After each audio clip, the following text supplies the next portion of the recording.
अस्सलाम वालेकुम वरहमतुल्लाहि बरकातुहू। मेरे प्यारे भाइयों और दोस्तों, आइए हम इस वीडियो में जानते हैं कि हम तमाम इंसानों के बाप आदम अलैहिस्सलाम जन्नत से जब ज़मीं पर आए थे तो उस वक्त जन्नत से क्या क्या चीज़ें लेकर आए थे।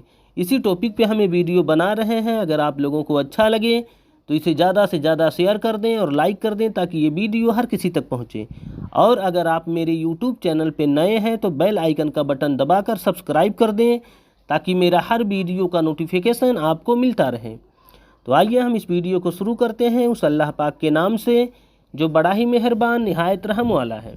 मेरे भाइयों और दोस्तों, हज़रत आदम अलैहिस्सलाम जन्नत से मुख्तलिफ़ तरह की बीज, 3 तरह के फल, हजर अस्वद, सियाह पत्थर जो इस वक्त खाना काबा में लगा हुआ है, और वह असा यानी छड़ी जो बाद में हज़रत मूसा अलैहिस्सलाम के साथ के हाथ आया, जिसकी लंबाई 10 गज थी, अपने साथ लेकर जन्नत से आए थे। और कुछ सोना, चांदी और खेती बाड़ी के औजार भी लाए थे।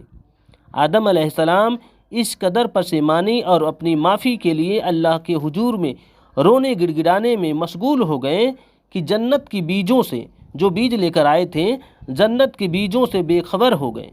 शैतान ने मौका पाकर उनको हाथ लगाया। कहा जाता है कि शैतान जिस जिस बीज पर अपना हाथ लगाया वह जहरीला हो गया, और जो उसके हाथ से महफूज रहा उसका नफ़ा बरकरार रहा, आज तक हम इंसानों को मिलती है।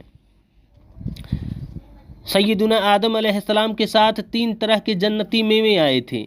एक वह जो पूरे खा लिए जाते हैं, दूसरे वह जिनका ऊपरी हिस्सा खा लिया जाता है और गुठली फेंक दी जाती है जैसे खुरमा, तीसरे वह जिनका ऊपरी छिलका फेंक दिया जाता है और अंदरूनी हिस्सा खा लिया जाता है। सही रिवायत में है कि उनके साथ लोहे के औजार भी थे, एक सड़सी जिससे लोहा पकड़ते हैं, दूसरा हथौड़ा, तीसरे एरन।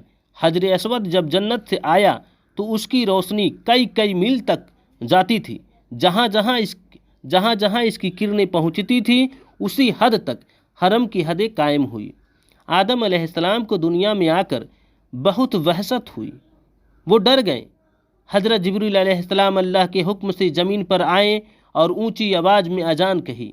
जब हज़रत आदम अलैहिस्सलाम ने अजान में हुजूर सल्लल्लाहु अलैहि वसल्लम का नाम सुना तो उनकी वहशत दूर हुई। यह तमाम वाक़यात सही हदीसों से साबित है, जिनको शाह अब्दुल अजीज़ मुहद्दिस देहलवी रहमतुल्लाहि अलैहि ने तफसीर अजीज़ी में जमा फरमाया है। जब आदम अलैहिस्सलाम का आखिरी वक्त करीब आया तो आपको जन्नती मेवे खाने की ख्वाहिश हुई। अपने बेटों से कहा, काबा मुअज्जमा जाओ और वहाँ जाकर मेरे लिए दुआ करो, अल्लाह ताला मेरी यह तमन्ना भी पूरी करे। बेटे हुक्म पाकर वहाँ पहुँचे। उन्हें हज़रत जिब्रील अलैहिस्सलाम और दूसरे फरिश्ते मिले, जिनसे उन्होंने आदम अलैहिस्सलाम की फरमाइश का हाल बयान किया। फरिश्तों ने कहा, हमारे साथ आओ, हम जन्नत के मेवे अपने साथ लाए हैं। चुनांचे यह सब आदम अलैहिस्सलाम के पास पहुँचे। हज़रत हव्वा इन फरिश्तों को देखकर डर गई और चाहा कि आदम अलैहिस्सलाम के दामन में छुप जाएं। इस पर आदम अलैहिस्सलाम ने कहा, हव्वा अब तो मुझसे अलग रहो, मेरे और रब के कासिदों के बीच आड़ न बनो। फरिश्तों ने आदम अलैहिस्सलाम की रूह कब्ज की और उनके बेटों से कहा कि जिस तरह हम आपके वालिद का कफन दफन करें वैसे ही किया करना। हज़रत जिब्राइल अलैहिस्सलाम जन्नत की मिली जुली खुशबू और जन्नती खुल्ले का कफन और जन्नती बेरी के कुछ पत्ते अपने साथ लाए थे। उनको खुद अपने हाथ से गुसल दिया और कफन पहनाया बाबा आदम अलैहिस्सलाम को और खुशबू मली, और फरिश्ते उनको नआसे मुबारक काबे में लाए और उन पर सारे फरिश्तों ने नमाज जनाजा अदा की, जिसमें इमाम हज़रत जिब्रील अलैहिस्सलाम थे और बाकी सारे फरिश्ते मुक्तदी। इस नमाज में 4 तकबीरें कही गई। फिर मक्के से 3 मील के फासले पर मीना में ले गए, जहाँ की हाजी लोग कुर्बानी करते हैं, और उसी जगह हज़रत इब्राहीम अलैहिस्सलाम ने हज़रत इस्माइल अलैहिस्सलाम की कुर्बानी की थी।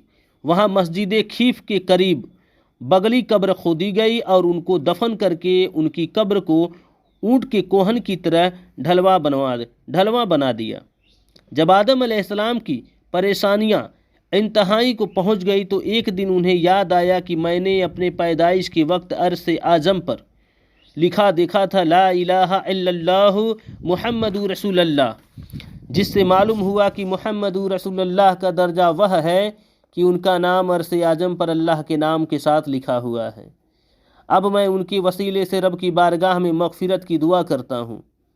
चुनांचे अर्ज़ की कि ऐ अल्लाह, मैं मुहम्मद मुस्तफ़ा सल्लल्लाहु अलैहि वसल्लम का वास्ता देकर तुझसे मांगता हूँ कि तू मुझे माफ़ कर दे। और एक रिवायत में है कि इस तरह दुआ की कि ऐ अल्लाह, मैं तुझसे तेरे बंदे मुहम्मद सल्लल्लाहु अलैहि वसल्लम की इज्जत और मर्तबे के तुफ़ैल और उसकी बुजुर्गी के सदक़े में जो उन्हें तेरी बारगाह में हासिल है मग़फ़िरत चाहता हूँ। तब फ़ौरन जवाब आया कि ऐ आदम, तुमने उस शहंशाह को कैसे जाना? हज़रत आदम अलैहिस्सलाम ने सारा माजरा अर्ज़ किया कि हुक्म इलाही हुआ, ऐ आदम, वह महबूबे सब पैगंबरों से पिछले पैगंबर हैं, तुम्हारी औलाद से हैं। अगर वह न होते तो तुमको भी पैदा न किया जाता। हज़रत आदम अलैहिस्सलाम अपनी खता पर नादिम रहे और 300 साल तक लगातार रोते रहे। जब तौबा का वक्त आया और आदम अलैहिस्सलाम के दिल में दुआओं का इल्का हुआ, वह आशूरा यानी 10वीं मुहर्रम और गालिबन जुमे का दिन था। हज़रत आदम अलैहिस्सलाम ने वज़ू फरमाया और खाना काबा के सामने खड़े हुए 2 रकात नमाज अदा की और फिर उन कलिमात से दुआ मांगी जो हम पिछले नुक्ते में बयान कर आए हैं। तौबा कबूल होने के बाद अरफात के मकाम पर हज़रत हव्वा से मुलाकात हुई, दोबारा अरबी ज़बान अता हुई। फिर हज़रत जिब्राइल अलैहिस्सलाम ने तमाम आलम के जानवरों को आवाज़ दी, ऐ जानवरों, हक़ ताला ने तुम पर अपना खलीफा भेजा है, इसकी इताअत और फरमा बरदारी करो। दरियाए जानवरों ने अपना सर उठाकर इताअत जाहिर की। खुश्की के जानवर आसपास जमा हो गए। आदम अलैहिस्सलाम उन पर हाथ फेरने लगे। जिन पर उनका हाथ पहुंच गया वह जानवर पालतू हो गया और आज तक पालतू है और खानगी बन गया, जैसे घोड़ा, ऊंट, बकरी, कुत्ता, बिल्ली वगैरह। और जिन पर बाबा आदम अलैहिस्सलाम का उस वक्त हाथ न पहुंच सका वह जंगली वहशी जानवर रह गया। इस वाक़ये के बाद हज़रत आदम अलैहिस्सलाम ने अर्ज़ किया कि मौला, मेरी औलाद हिम्मत में बहुत कमज़ोर है और इब्लिस का फरेब बहुत सख्त है। अगर तू इनकी इमदाद न करे तो वह इब्लिस से कैसे बच सकते हैं? हुक्म इलाही हुआ, ऐ आदम, तुम्हारे लिए और अहकाम थे और उनके लिए दूसरे अहकाम होंगे। हम हर इंसान के साथ एक फरिश्ता रखेंगे जो उसे शैतान के वसवसे से बचाएगा और हर एक के लिए उसके मरने के वक्त तक का तौबा का दरवाज़ा खुला रखेंगे। तब आपने खुश होकर शुक्र किया। और तफसीर अजीजी में है कि आपकी औलाद, बेटे, पोते वगैरह आपकी हयात में 40,000 तक पहुंच गए थे। आप अपने बेटे और पोतों को 40,000 देख चुके थे और आपने आखिरी उम्र में ख़ास खामोशी अख्तियार कर ली थी। अल्लाह ताला के ज़िक्र के अलावा दूसरी बातचीत बहुत कम करते थे।